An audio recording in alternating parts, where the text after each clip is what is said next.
อากาศร้อนๆมาทาตูมก็เลยมาแววัดโพฤกษารามเป็นวัดที่อยู่ริมแม่น้ำมูลวัดเก่าแก่ระดับ3ของอำเภอทาตูม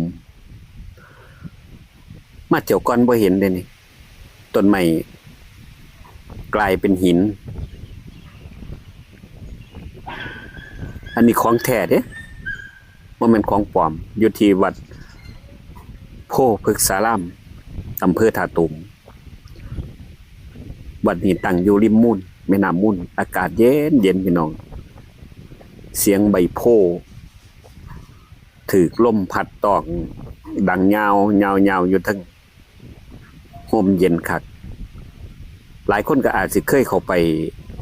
อยู่แต่ก็สิเห็นหรือบ่ระวังจุดที่เพิ่นตั้งต้นไม้นี่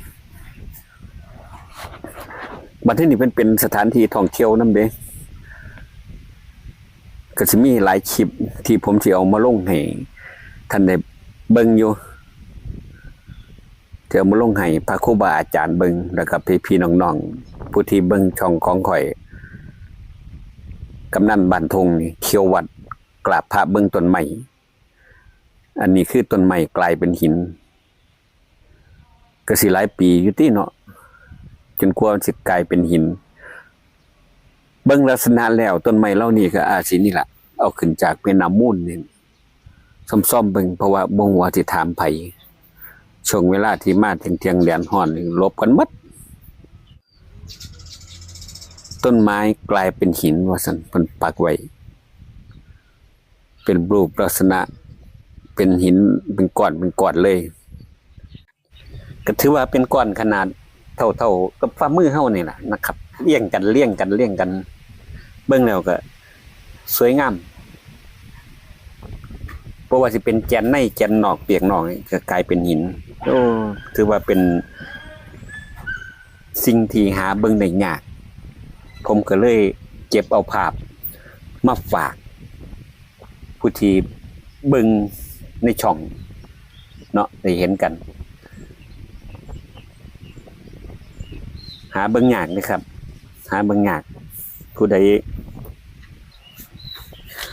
อยากเห็นเพื่ออยากเบิ่งกับไปเบิ่งได้อยู่ที่วัดโพฤกษารามอยู่อำเภอทาตูมเป็นวัดอยู่ติดลำแม่น้ำมูลเข้าไปตรงซุ้มประตูก็สิเห็นเลยตรงเข้าไปพูนสิมีอยู่ใต้ต้นโพน่ะเสียงใบโพดังยาวโอ้ลมเย็นเบิ่งครับเบิ่งลมเบิ่งลักษณะลมเอามีอีกหลายคลิปอยู่มีสิ่งดีๆหลายอย่างในวัดโพฤกษารามแห่งนี้เป็นวัดเก่าแก่ของอำเภอทาตูมของเฮาแล้วก็สถานที่มือเพิ่นแข่งเฮียเหย้าเนาะเพิ่นก็จัดอยู่จุดนี้ล่ะพี่น้องเข้าไปชมไปเบิ่งกันเป็นวัด